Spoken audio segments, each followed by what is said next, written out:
아멘. 할렐루야. 오늘도 오후 예배 나오신 여러분들 한 분 한 분을 주님의 이름으로 환영하고 축복합니다. 우리 한번 밝게 웃으면서 양 옆에 이렇게 인사해 볼까요? 참 잘 오셨습니다. 네, 오늘은 나는 나로 살기로 했다라는 제목의 말씀으로 은혜를 나누고자 합니다. 평범하지만 부족하지 않은 생활 수준과 의식 수준을 바탕으로 한 나라의 이 가운데층을 지지해주고 있는 아주 중요한 역할을 하는 층이 있습니다. 무엇일까요? 바로 중산층입니다. 우리는 그들을 중산층이라고 부릅니다. 여러분들이 생각하고 있는 중산층은 무엇입니까? 사실 세계적으로 이 통일된 기준이 없기 때문에 나라별로 중산층을 정의하는 개념이 조금씩 다릅니다. 그래서 세계 각국은요, 각국의 나름대로의 기준을 가지고 자기 나라의 중산층을 정의하고 있습니다. 몇 해 전에 인터넷을 뜨겁게 달구었던 이 각 나라별 이 중산층의 기준이 화제가 된 적이 있습니다. 먼저 우리나라 중산층을 보면요, 부채 없는 30평대 아파트를 소유할 것, 월급 500만 원 이상일 것, 2000cc급 이상의 중형차를 소유할 것, 통장 잔고가 1억 이상일 것, 해외여행 1년에 1회 이상, 이렇게 5가지의 기준이 있었습니다. 저는 이 기준으로 보니까 확실히 중산층이 아닌 것 같습니다. 여러분들은 어떠십니까? 다들 이렇게 아파트 한 채씩 보유하고 계시죠? 네. 저 이 항목을 보니까 해외여행 1년에 1회 이상 항목이 조금 부럽기는 하더라고요. 그 다음에 이 프랑스의 중산층 기준을 한번 보겠습니다. 프랑스의 중산층 기준은요, 1970년대에 재임하셨던 이 퐁피두 대통령이 말한 기준이라고 합니다. 외국어를 하나 정도는 할 수 있어야 하고, 직접 즐기는 스포츠가 있어야 하고, 다룰 줄 아는 악기가 있어야 하고, 남들과는 다른 맛을 낼 수 있는 요리를 만들 수 있어야 하고, 약자를 도우며 봉사활동을 꾸준히 해야 하고, 공분에 의연히 참여해야 한다. 여기서 공분이라는 것은 이 공적인 일에 이렇게 의분을 느낀 그런 일들을 말하는 것입니다. 그 다음에 영국의 중산층 기준입니다. 영국의 중산층 기준은 이 옥스퍼드 대학에서 제시한 이 기준입니다. 이 페어플레이를 할 것, 독선적으로 행동하지 말 것, 약자를 두둔하고 강자에 대응할 것, 불의, 불평, 불법에 의연하게 대처할 것, 자신의 주장과 신념을 가질 것. 다음은 최강대국 선진국이라고 불리는 미국의 중산층 기준인데요, 미국의 중산층 기준은 공립학교에서 직접 가르치는 것이라고 합니다. 자신의 주장에 떳떳할 것, 사회적인 약자를 도와야 할 것, 부정과 불법에 저항할 것, 정기적으로 받아보는 자신에 대한 비평지가 있을 것. 네. 이 우리나라와 선진국이라고 불리는 이 미국과 프랑스, 이 영국의 중산층의 기준을 한번 들으시면서 여러분들은 속으로 어떤 생각이 드셨습니까? 아, 참 수준 차이가 나는구나 라는 생각이 들지 않으십니까? 생각하는 수준이 완전히 다른 것입니다. 우리가 생각조차 못한 기준으로 이 중산층을 나누는 모습을 볼 수가 있는 것이죠. 물론 사람들은요, 성공의 기준을 돈과 권력과 명예를 가지고 판단하는 경우가 많습니다. 그런데 유독 우리나라는 돈이 성공의 기준이 된 것 같습니다. 그리고 그런 성공을 이룬 사람들은 행복할 것이다 라는 생각을 가지고 더욱더 그 피라미드의 꼭대기에 올라가기 위해 발버둥 치는 삶을 살고 있습니다. 그런데 과연 그럴까요? 미국의 어느 조사기관에 따르니까 어떤 일이든지 3개월의 시간만 지나면 그 일은 우리의 행복에 더 이상 영향을 주지 못한다라는 결과가 나왔습니다. 우리는 지금보다 더 행복해지려고, 더 많은 돈을 벌려고, 그리고 더 많은 강한 권력을 가지려고 하고, 남으로부터 더 대접을 받으려고 하지만 결국 그런 일들이 행복을 만들어주는 것은 아니다라는 것입니다. 어떤 책을 보니까요, 모든 것을 숫자로 측정하는 삶에 대해서 이렇게 평가합니다. IQ가 지혜를 측정할 수 없고, 친구의 숫자가 관계의 깊이를 증명할 수 없으며, 집의 평수가 가족의 화목함을 보장할 수 없고, 연봉이 그 사람의 인격을 대변할 수는 없다. 진정한 가치는 숫자로 측정되지 않는다. 삶의 가장 중요한 것은 숫자가 담을 수 없는 것들에 있다. 그렇습니다. 나의 나이나 키나 나의 연봉, 나의 몸무게, 그런 것들이 나의 진정한 가치를 다 표현할 수 없다라는 것이죠. 나의 나이와 키는 어쩔 수 없다 보니 몸무게, 연봉에 더 집착을 합니다. 세상도 우리를 가만히 두지 않습니다. 세상은요, 우리가 불행하다라고 끊임없이 속삭입니다. 불행하지 않으려면 더 많은 것을 가져야 한다라고 끊임없이 우리를 속이며 유혹하는 것이죠. 지금의 시대를 여러 가지 단어로 표현해 볼 수 있습니다. 무한 경쟁 사회, 취업난, 흑수저, 외모 지상주의, SNS, 이런 단어들로 대표되는 것이 오늘날 우리가 살아가고 있는 현대의 모습인 것이죠. 그런데요, 이런 것들의 공통점이 있습니다. 바로 다른 사람과의 비교가 쉽다라는 것입니다. 그래서 다른 사람과 자신을 끊임없이 비교하며 끊임없이 상처받습니다. 히말라야를 등반하는 것도 아닌데요, 남들이 다 입으니까 학생들이 학교에 노스페이스나 K2 잠바를 입고 갑니다. 안 입으면 나만 뒤처지고 소외되는 것 같기 때문인 것이죠. 요즘 중고등학생들 사이에서 무엇이 유행인 줄 아십니까? 바로 애플 회사에서 만든 선 없는 이어폰, 이 무선 이어폰 에어팟이 굉장히 유행이라고 합니다. 길을 걷다가 아마 보신 분들이 있으실 것입니다. 흰색 이어폰을 귀에 꽂고 걸어가는 사람들을 많이 보셨을 거예요. 이 출근길 전도를 하다가 보니까 학생들이 하나씩 다 이 귀에 꽂고 학교를 가는 것입니다. 또 저쪽에서 한 무리 학생들이 오는데 모두 다 귀에다 흰색 면봉처럼 생긴 것을 꼽고 이렇게 걸어오는 모습을 보니까 참 웃기기도 하고 씁쓸하기도 하였습니다. 이 중산층의 기준을 정해놓고 기준을 넘었으면 상류층이라고 생각을 하고, 그래서 안심을 하고, 또 기준에 미치지 못하면 나는 하류층이다, 하류 인생이다 생각하며 스스로 불행하다라고 생각하는 것이 우리의 삶의 모습이라는 것입니다. 하나님을 믿는 성도는 조금 다를까요? 이런 시대 분위기 속에 성도도 마찬가지로 그런 시대의 흐름을 따라갈 수밖에 없는 것이죠. 말씀을 통해서 우리는 하나님 나라의 시민권을 가진 하나님 나라의 백성이라고 듣지만 교회 밖으로 나가면 여전히 세상 사람들과 다를 바 없는 가치관과 기준을 가지고 우리는 살아가고 있다는 것입니다. 그렇기 때문에 우리는 끊임없이 하나님 나라를 사모하고 하나님 나라의 백성으로서의 삶을 이 땅에서부터 우리는 살아가는 연습을 해야 된다는 것이죠. 우리의 믿음의 선배들이 그렇게 살아가지 않았습니까? 히브리서 11장 16절의 말씀을 보시면 그들이 이제는 더 나은 본향을 사모하니 곧 하늘에 있는 것이라. 더 나은 본향 무엇입니까? 천국을 말하는 것이죠. 하나님 나라를 말하는 것입니다. 우리가 이런 것을 끊임없이 생각하며 나아갈 때에 우리는 비록 우리의 몸은 세상 속에 살아가지만 우리는 하나님의 말씀대로 살아가기를 애쓸 수가 있다는 것이죠. 사랑하는 성도 여러분, 우리는 수많은 사람들 가운데에 하나님의 백성으로서 택함받은, 선택받은 사람입니다. 얼마나 감사한 일입니까?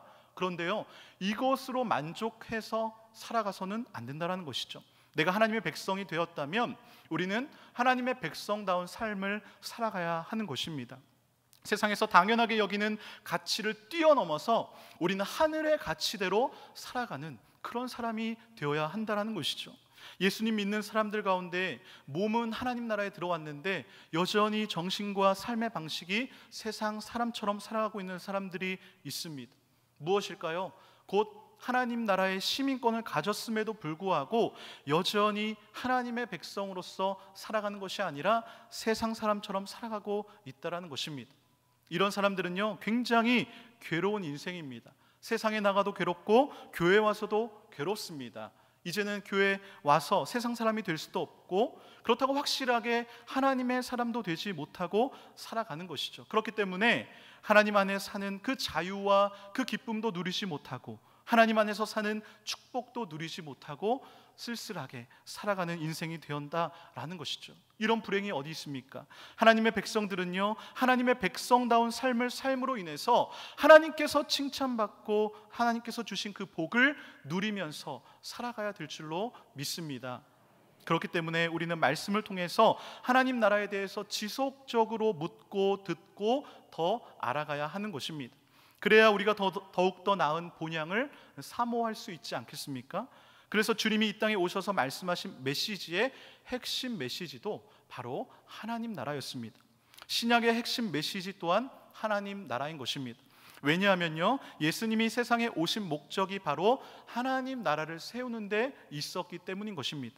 주님이 사역을 시작하면서 전한 첫 번째 멘트가 무엇입니까? 회개하라, 천국이 가까이 왔느니라.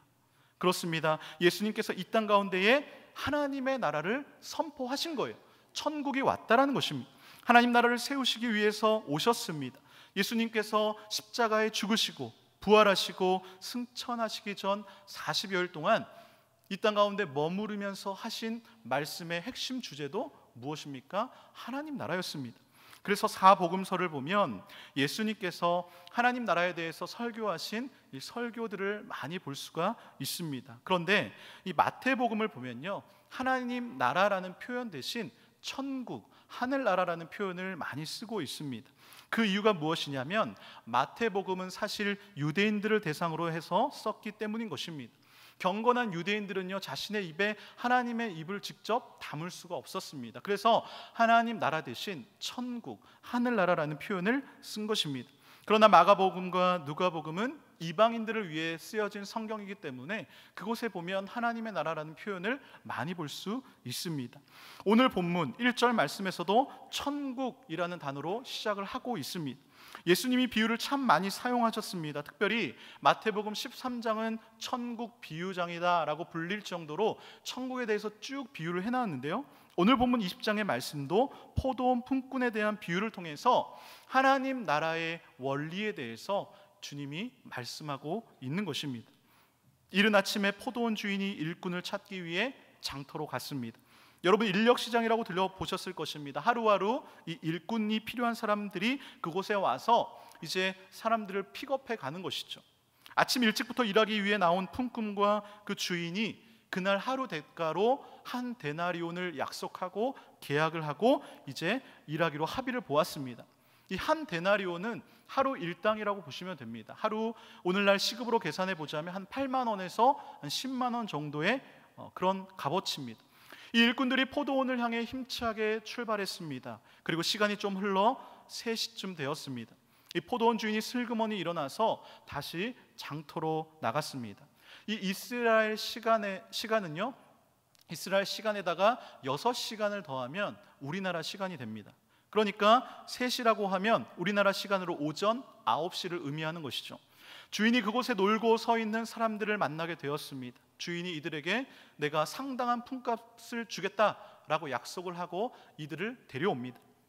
포도원은 더욱더 활기를 띠고 더욱더 힘차게 일들을 진행해 나갑니다.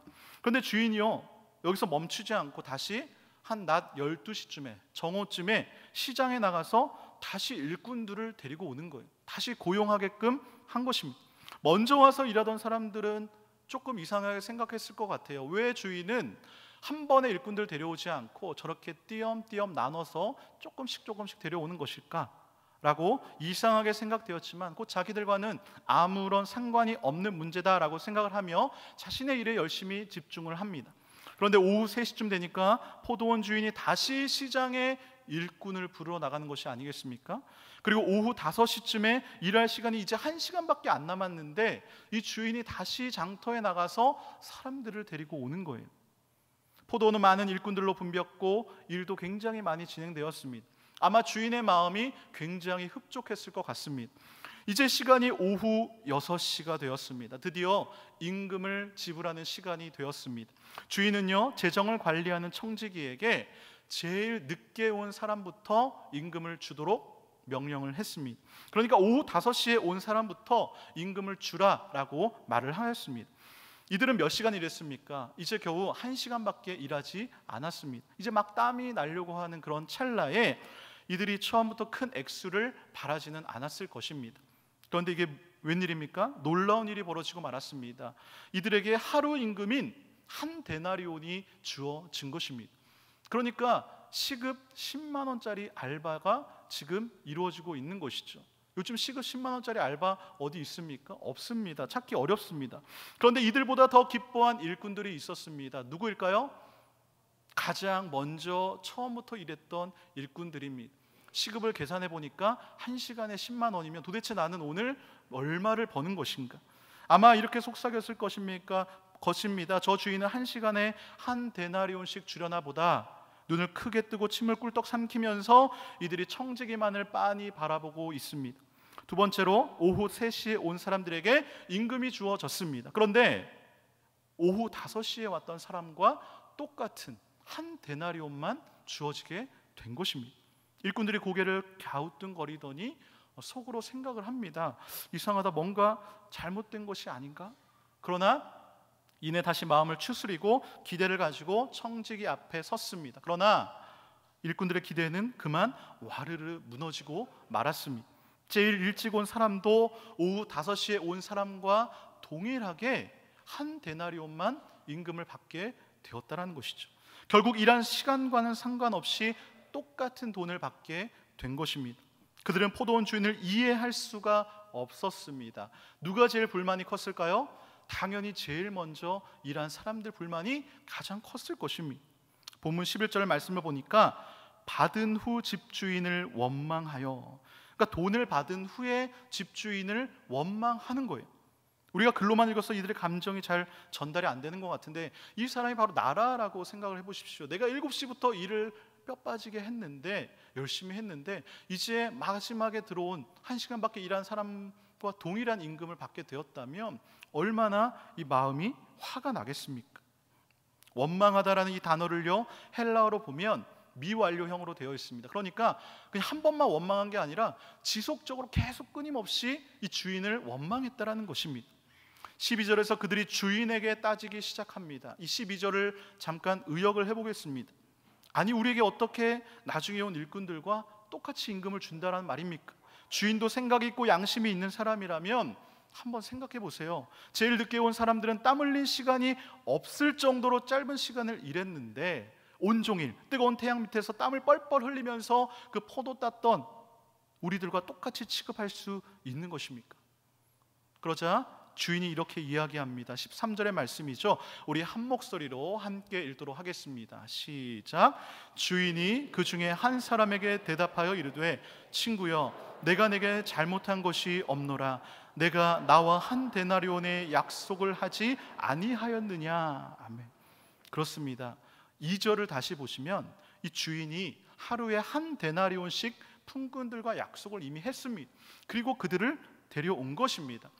그래서 일찍부터 일한 사람들에게 한 데나리온을 주었기 때문에 계약상으로는 전혀 하자가 없는, 문제가 없었습니다. 그렇다면 품꾼들은 또 이렇게 말할 수 있었겠지요. 물론 그렇습니다. 하지만 지금 상황이 달라지지 않았습니까? 아니, 어떻게 늦게 온 사람과 우리를 똑같이 대우하십니까? 우리는 조금 더 받아야겠습니다. 그러자 주인이 말합니다. 14절 15절 말씀 함께 읽겠습니다. 시작. 내 것이나 가지고 가라. 나중 온 이 사람에게 너와 같이 주는 것이 내 뜻이니라. 내 것을 가지고 내 뜻대로 할 것이 아니냐. 내가 선함으로 내가 악하게 보느냐. 아멘. 저는요, 이 아침 일찍부터 일한 사람들의 심정이 충분히 이해가 되었습니다. 처음 이 본문을 읽었을 때에 주인의 행동이 잘 이해가 가지 않았습니다. 그런데 오늘 15절의 말씀을 읽으면서 저는 할 말을 잃어버렸습니다. 내 것을 가지고 내 뜻대로 할 것이 아니냐. 즉, 내 돈 내 마음대로 쓰겠다는데 네가 지금 무슨 상관이냐. 지금 내 눈에 그것이 악하게 보이느냐. 표준 세번역으로 보면 눈에 거슬리냐 내 것이나 가지고 가라. 요즘 시대에 이런 사장님이 있었다면 바로 고용노동부에 신고가 되었겠죠. 악덕 포도원 주인으로 뉴스에 나왔을 것입니다. 그런데요, 가만히 보면 틀린 말은 아닙니다. 주인이 지금 자신의 돈을 자기 마음대로 쓰겠다라고 하는데 누가 뭐라 그러겠습니까? 그렇습니다. 주님이 지금 이 비유를 통해서 주인의 손을 들어주고 있는 것입니다. 사실 주인의 입장에서 임금을 똑같이 주기로 했다면 조금만 지혜를 발휘해서 제일 일찍 온 사람들에게 먼저 한 데나리온 주고 집으로 돌려보내고, 순차적으로 한 데나리온씩 주고 집으로 돌려보내면 사실 이런 원망 들을 필요 없습니다. 조용히 넘어갔을 수도 있습니다. 대신 그렇게 됐다면 다음날 아침에 인력시장에 사람들이 있을까요? 없겠죠. 한 4시 50분쯤 나와가지고 5시부터 일해도 어차피 한 데나리온이니까 그때 사람들이 버글버글 했을 것입니다. 그런데요, 오늘 본문에 보면 주인이 일부러 일찍 온 사람들이 다 보도록 청지기에게 나중에 온 사람부터 임금을 주게 했다라는 것이죠. 여기에 바로 주인이 말하고 싶은 메시지가 있는 것입니다. 우리가 주인의 의도를 이해하기 위해서는 사실 오늘 본문의 바로 앞장이죠. 19장의 내용을 살펴보아야 합니다. 19장 바로 앞장을 보면 한 부자 청년이요 예수님과 대화하는 장면이 나옵니다. 19장 16절을 보시면 청년이 이렇게 묻습니다. 무슨 선한 일을 하여야 내가 영생을 얻을 수 있겠습니까? 그러자 주님이 그에게 계명들을 지켜라 라고 말씀합니다. 그때 청년이 이렇게 이야기하죠. 이 모든 것 내가 다 지켰사온데 아직도 무엇이 부족하니까? 그렇습니다. 이 청년은요 율법 정말 잘 지키며 살았습니다. 그러자 주님이 이렇게 말씀하시죠. 내가 온전하고자 할진대 가서 내 소유를 팔아 가난한 자들에게 주라. 그리하면 하늘에서 보화가 내게 있으리라. 그리고 와서 나를 따르라. 그러자 그 청년이 어떻게 됐습니까? 재물이 많음으로 근심하여 돌아갔다라고 기록되어 있습니다. 이 떠나는 부자 청년을 보시면서 주님이 뭐라고 말씀하십니까? 참 부자가 천국 가는 것이 낙타가 바늘기로 들어가는 것보다 참 어렵다라고 말씀하는 것이죠. 이런 상황을 가만히 보고 있던 베드로가 갑자기 주님께 이렇게 질문을 던지는 거예요.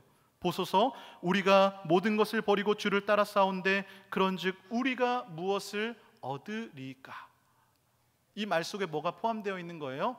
주님, 저 부자 청년 보세요. 부자 청년 자기 돈 가지고 다 떠났죠. 그런데 저를 비롯한 이 12제자 어떻습니까? 처음부터 애초에 모든 재산 다 던져놓고 주님을 따라 쫓아왔습니다. 즉 3년 넘게 주님과 이렇게 함께 같이 있었는데 우리가 그럼 무엇을 얻겠습니까? 우리가 이렇게 주님을 따랐다면 당연히 제일 큰 보상을 받지 않을까요? 즉 주님의 사역기간 내내 그 누구보다 많은 일을 했다라고 생각을 했고 그에 대한 더 많은 보상을 기대하는 것입니다. 마치 하루 종일 아침부터 일을 했기 때문에 더 많은 임금을 요구하는 이 포도원 품꾼의 모습과도 너무나 같은 것입니다. 이에 대한 주님의 답변이 무엇일까요? 마태복음 19장 30절을 보니까 그러나 먼저 된 자로서 나중되고 나중된 자로서 먼저 될 자가 많으니라. 어디서 많이 본 말씀 아닙니까? 오늘 읽은 본문의 16절의 말씀과 동일한 말씀인 것이죠. 이와 같이 나중된 자로서 먼저 되고 먼저 된 자로서 나중되리라. 이게 무슨 말입니까? 하나님 나라의 언약은 세상적인 계약과는 완전히 다르다는 것이죠. 그런데 베드로와 품꾼들은 마치 일한 만큼 보상을 받는 세상적인 계약을 생각했던 것입니다. 그러나 하나님 나라는요 세상의 원리가 적용되는 그런 나라가 아닌 것입니다. 일한 만큼 보상해 주는 것이 아니라 전적인 하나님의 은혜의 원리가 작동되는 그런 나라인 것입니다. 세상에서는 자신을 높이려고 하지만 하나님 나라는 어린아이와 같이 자기를 낮추는 사람이 가장 큰 자인 것처럼 세상적인 기준으로 하나님의 은혜의 원리를 적용해서는 안 된다는 것이죠. 그런데 이런 세상적인 논리와 원리에 우리는 너무나 익숙해져 있습니다. 그래서 우리는 자꾸 하나님의 은혜를 잊어버릴 때가 너무나 많습니다. 특별히 언제 은혜를 잊어버리기 가장 쉬울까요? 바로 남과 비교할 때입니다. 이 본문의 품꾼들이 불평하는 이유가 무엇입니까? 지금 자신들이 정당한 보상을 받지 못했기 때문이 아니라 자신들보다 적게 일한 사람들이 자신들과 같은 임금을 받았기 때문 아닙니까? 즉 그들의 마음속에 다른 사람과 비교해서 많이 일했다라고 하는 그 비교 의식이 작동한 것입니다. 베드로도 마찬가지 아닙니까? 이 부자 청년과 자신의 모습을 비교하니까 예수님 앞에서 자랑하고 싶었던 것입니다. 이런 비교의 마음은 누구나 가질 수 있습니다. 사실 우리 마음이 불편해지고 불행해지는 것이요 내 옆에 있는 사람과 비교하기 때문 아닐까요? 사촌이 땅을 사면 어떻습니까? 네, 배가 아프다라는 속담이 있죠. 이것이 사람의 심리입니다. 그런데요 이런 비교가 계속 되어지다 보면 어떤 일이 일어날까요? 먼저 감사가 사라집니다. 내가 가진 것보다 남이 가진 것만 눈에 보이기 시작합니다. 그리고 하나님을 원망합니다. 하나님, 내 옆에 있는 왜 이 김 집사님 기도는 들어주시고 내 기도는 안 들어주시는 것입니까? 박 집사님보다 내가 더 교회를 위해 섬기는데 왜 박 집사님이 더 사람들에게 칭송을 받는 것입니까? 오늘 본문 11절을 보십시오. 일찍 온 일꾼들이 임금을 받은 후에 오히려 주인을 원망했습니다. 만약 주인에게 선택되지 않았다면 그날 일감도 얻지 못하고 하루 종일 굶을 수밖에 없는데 감사하게도 자신에게 일거리를 주었고 계약대로 임금도 지불했는데 오히려 원망이 나오더라는 것입니다. 왜일까요? 남과의 비교 때문인 것입니다. 사랑하는 성도 여러분, 스스로를 가장 빨리 불행하게 만드는 방법을 찾고 계시다면 비교를 추천해 드립니다. 그것은 실패가 없는 가장 확실한 방법인 것입니다. 올해 초부터 아기가 걷기 시작하면서 저는 이 육아의 신세계를 경험하고 있습니다. 결혼하면서부터 저는 이 설거지와 이 집안 청소는 기본으로 저는 좋아서 했는데 육아는 차원이 다른 일이더라고요. 육아 출근이라는 말을 들어보셨습니까? 이 회사에서 일을 다 마치고 퇴근을 하면 집으로 퇴근하는 것이 아니라 육아 출근을 하는 거예요. 그래서 육아를 다 마치면 어떻게 돼요? 다시 회사로 출근하고, 퇴근이 없는 인생, 어제가 오늘 같고 오늘이 내일 같은 그런 힘든 인생을 제가 살아가고 있다는 것이죠. 물론 그 TV 프로그램이었죠. 아빠 어디 가나, 슈퍼맨이 돌아왔다, 요즘 한창 하고 있는데, 그런 프로그램을 통해서 이 사회적인 분위기가 이 아버지도 육아에 참여해야 된다라는 그런 분위기가 있는 것은 사실입니다. 저는 그것과 상관없이 사실 최선을 다해 육아를 도왔습니다. 그런데 너무 힘들다 보니까 이게 비교가 되기 시작하는 거예요. 다른 집의 아버지들과 비교가 되기 시작하는 것입니다. 누구네 집은 그냥 퇴근해서 와서 씻고 잔대요. 누구네 사모님은 월요일 날 개인 시간을 준대요. 이런 말들을 아무리 해봤지만 그런 원망이 잘 통하진 않았습니다. 그런데 그런 원망이 나오면서 제 삶을 보니까 너무 불행하다라고 느껴진다는 것이죠.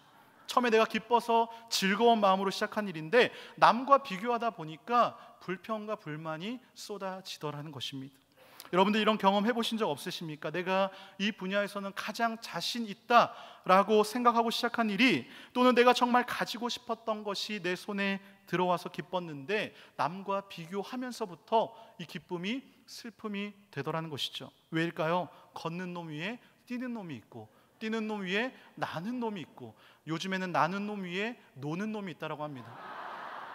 그런 사람들과 비교했을 때 내가 제일 이 일을 잘할 줄 알았는데 비교하다 보니까 내 자신이 너무 초라해지더라는 것이죠. 낙심하게 되는 것입니다.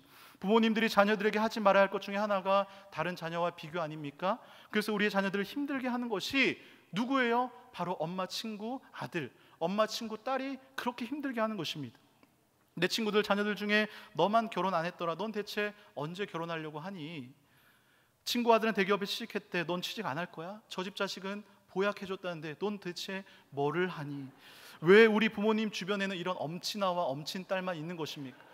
부모님 눈에 그런 엄친아와 엄친딸만 보인다는 것이죠. 이런 비교들은 아마 죽을 때까지 계속할 수 있을 것입니다. 어떤 사람들을 보면요, 행복한 이유를 찾기보다는 불행한 이유를 찾는데 평생 허비하는 사람들이 있습니다. 마르다를 보십시오. 마르다가 예수님을 무척이나 대접하고 싶었습니다. 그래서 예수님을 초청했고 열심히 음식을 준비했습니다. 하지만 마르다가 짜증이 나기 시작합니다. 왜일까요? 마리아가 자신 도와주지 않고 예수님 발치에서 말씀만 가만히 듣는 모습을 보니까 짜증이 밀려오기 시작한다는 것이죠. 마르다가 견디지 못해 예수님에게 마리아에게 나 좀 도와주게 해주세요라고 이야기까지 합니다. 마르다가 예수님을 섬기고자 하는 마음 잘못된 것이 아닙니다. 예수님에게 맛있는 것을 대접해 드린다는 것이 얼마나 좋은 일입니까? 그런데 마리아를 보니까 비교가 되기 시작했다는 것이죠. 사랑하는 성도 여러분, 행복한 사람은요, 주변에 널려 있는 모든 것들을 행복으로 해석을 합니다. 삶 가운데 행복을 하나하나 발견하는 것입니다. 반면에 다른 사람들이 보면 행복해 보이고 남부럽지 않게 살아가는 것 같은데 본인은 늘 불만에 차 있는 사람들, 그런 사람들은, 이 사람들은 왜일까요? 자신보다 더 나은 사람들을 보면서 불평하기 때문인 것입니다. 지금 주어진 것에 만족하는 것이 아니라 더 가지지 못하고 더 누리지 못한 것으로 인해서 불평과 원망, 그런 것들을 통해서 내가 불행하다라고 생각하는 것입니다. 지금 나보다 돈을 더 잘 버는 사람이나 나보다 더 예쁜 사람을 한번 떠올려 보십시오. 어떠십니까? 그리고 나서 나의 삶을 가만히 비교해 보세요. 인생이 어때요? 갑자기 불행해지지 않습니까? 하나님은요, 이 세상 그 누구도 똑같이 만들어 놓지 않으셨습니다. 이 땅에 70억 명의 사람들이 있다고 하는데요, 다 지극히 다 다르게 하나님이 정성을 다해서 만드셨습니다. 단 한 명도 똑같지 않습니다. 그리고 더 놀라운 사실은 각 사람에게 맞는 은사와 탤런트와 재능들을 다 주셨다는 거예요. 바울이 고린도서 12장에서 여러 가지 은사에 대해 이렇게 말씀을 합니다. 이 모든 일은 같은 한 성령이 행하사 그의 뜻대로 각 사람에게 나누어 주시는 것이니라. 이 말씀을 보니까 은사는 성령이 행하시는 것인데 각 사람에게 맞게 다 하나님의 뜻대로 주었다는 것이죠. 로마서 12장에 보면 각종 은사가 나오는데 그 은사들의 내용을 보니까 섬기는 일, 가르치는 일, 위로하는 일, 긍휼히 여기는 일, 구제하는 일, 이런 모든 것들이 하나님의 은혜로 각 사람에게 맞는 특별한 능력으로 주어졌다는 것입니다. 어떤 사람은요 노래를 잘하고, 어떤 사람은 수학을 잘하고, 어떤 사람은 기계를 잘 다루고, 어떤 사람은 긍휼히 일을 잘하는 것입니다. 그렇습니다. 나는 나로 살아갈 때에, 하나님께서 나에게 부어주신 그 은혜로 살아갈 때에 감사가 있고 감격이 있는 것입니다. 원래 오늘 설교 제목을 나는 은혜로 살아간다라고 정하려고 했습니다. 그런데 남과 비교 없이 나로 살아갈 때 그것이 곧 나에게 주신 은혜로 사는 것이다 라고 생각을 해서 제목을 나는 나로 살기로 했다라고 정하였습니다. 사랑하는 성도 여러분, 이 포도원 품꾼들이 남과 비교하기 시작하자 그들이 처음에 일꾼으로 고용되었을 때 그들에게 임했던 하나님 나라의 감사와 기쁨과 즐거움이 다 사라지고 원망만이 남았습니다. 여러분들은 어떠십니까? 하나님의 전적인 은혜의 선물인 그 구원의 기쁨과 그 감격이 여러분들의 삶 가운데 나타나고 계십니까? 책을 보다가 이 비교에 대해서 너무나 명확하게, 너무나 간단 명료하게 잘 설명해 놓은 것이 있어서 우리가 함께 나누고자 하는데요, 이 비교를 이행시로 이렇게 지었습니다. 우리 한번 같이 읽어보도록 하겠습니다. 시작. 비참해지거나 교만해지거나. 우리 다시 읽어볼까요? 비참해지거나 교만해지거나. 저는 이 구절을 읽고 바로 고개가 끄덕여졌습니다. 남과 비교하는 순간 우리가 두 가지 반응을 얻게 되는데요, 나보다 조금 못한 형편의 사람을 보면 교만해지고, 나보다 잘난 사람을 보면 비참해지는 것이 바로 비교라는 것입니다. 사랑하는 성도 여러분, 주님은 말씀하십니다. 하나님 나라는 나중된 자로서 먼저 되고 먼저 된 자로서 나중되리라. 이 포도원 주인은요 지금 이 시간에도 장터에 나가서 포도원에 초청되지 못한 사람들을 찾고 계십니다. 사실 우리도 주님이 부르기 전까지는 우리를 품꾼으로 써주는 이가 없어서 그저 하염없이 장터에서 놀던 사람들 아닙니까? 그런 나를 불러주신 것 하나만으로도 너무나 감사한 일 아닙니까? 예수님과 함께 십자가 옆에 달린 그 한 강도와 같이 평생을 내 마음대로 살다가 마지막 죽기 전에 구원받은 그 한 강도가 부러우십니까? 저 강도는 실컷 세상 즐기며 살다가 마지막에 저렇게 구원받는구나, 그의 삶이 부러우십니까? 하나님이 나를 일찍 부르셔서 건강할 때에, 일할 수 있을 때 부르셔서 우리를 하나님 나라의 일꾼으로 쓰신 것이 너무나 감사한 일 아닐까요? 여기 계신 분들 모두 다 하나님께서 일꾼으로 부른 시간은 다 다를 것입니다. 늦게 불러주셨던, 일찍 불러주셨던, 구원받은 하나님의 백성이 되어서 우리가 천국 잔치에 참여하게 된 것, 그것 하나만으로도 감사할 수 있기를 주님의 이름으로 간절히 소망합니다. 우리는 하나님이 우리를 부르심과 동시에 하나님 나라의 백성이 되었습니다. 하나님 나라는요, 하나님께서 통치하시는 모든 곳을 하나님 나라라고 하는 것입니다. 곧 하나님께서 통치하는 곳이면 그 어디나 하나님 나라가 되는 것입니다. 하나님의 통치권은요 상대적인 주권이 아니라 절대적인 주권입니다. 곧 하나님의 절대 주권을 인정하는 그곳이 바로 하나님 나라가 되는 것입니다. 비록 그곳이 감옥이라고 할지라도 그곳이 하나님께서 통치하시는 곳이라면 그곳이 바로 하나님 나라가 되는 것입니다. 이 땅의 것을 가진 것이 없어서 누리지 못할지라도 그곳에 하나님의 임재하심이 있다면 그곳이 천국이 되는 것입니다. 반대로 이 땅의 것을 다 누리고 풍요롭게 산다고 할지라도 하나님의 절대 주권을 인정하는 곳이 아니라면 그곳은 하나님 나라가 이루어질 수가 없다라는 것이죠. 그렇다면 하나님의 통치가 어디서부터 이루어져야 하는 것입니까? 바로 나의 마음에서부터 이루어져야 하는 것입니다. 하나님 나라는 바로 우리의 마음에서부터 출발해야 하는 것입니다. 내 마음 가운데 하나님 나라가 이루어질 때에 그 어디나 하나님 나라가 될 줄로 믿습니다. 내 마음 가운데 하나님 나라가 이루어지면요, 환경이 문제될 것이 없습니다. 사람이 문제가 될 것이 없습니다. 그렇기 때문에 남과 비교하지 않습니다. 이미 내가 하나님의 통치를 받고 있기 때문에 그 모든 것을 뛰어넘을 수 있는 것입니다. 그것이 바로 천국이 되는 것이고 기쁨과 감사와 찬양이 넘치는 곳이 될 줄로 믿습니다. 바라옵기는 내 안에 자리 잡고 있는 비교의식을 걷어내시고 나에게 부어진 하나님의 은혜를 기억하며 내 안에 천국을 사모하며 나는 나로 살기로 결단하는 왕성의 성도님들 되시기를 주님의 이름으로 축원합니다. 이간 잠시 말씀을 기억하며 한 30초 정도 통성으로 기도하기를 원합니다. 주님, 내 안에 비교의식이 사라지게 하시고 원망이 사라지게 하시고 내게 허락하신 은혜만을 바라보며 감사할 수 있는 능력을 달라고 이 시간 주의 이름 3번 부르고 통성으로 기도합니다. 주여, 주여, 주여. 그렇습니다. 하나님의 통치가 이루어지는 곳이 하나님의 나라인 줄로 믿습니다. 주님, 내 마음 가운데 주님의 천국이 임하기를 원합니다. 주님, 내 마음 가운데 불평과 불만과 원망하는 의식이 있습니까? 주님, 남과 비교하고자 하는 그런 마음들이 있다면 모든 것들 다 사라지게 하시고 주님의 은혜만이 남기를 우리가 기도하며 나아가오니 주여, 은혜만으로 살아가게 하여 주시옵소서. 늘 감사와 찬양이 넘치기를 원합니다. 주님, 남과 비교하며 아버지 내가 불행해지는 인생이 아니라 하나님만을 바라보며 그 하나님과의 관계가 화목해지며 주님 온전히 하나님만을 의지하며 살아가는 복된 인생 되게 하여 주시옵소서. 주님 아버지, 내 마음 가운데 내가 있는 모든 것들이 하나님의 나라가 임하기를 원합니다. 나의 가정이 천국이 되기를 원합니다. 주님, 나의 자녀들의 마음 가운데 천국이 임하기를 원합니다. 나의 남편의 마음에 천국이 임하기를 원합니다. 주여, 은혜를 더하여 주시고 주여, 내 마음 가운데 주님의 하나님의 나라를 사모할 수 있는 그런 마음 허락하여 주시옵소서. 역사해 주시옵소서.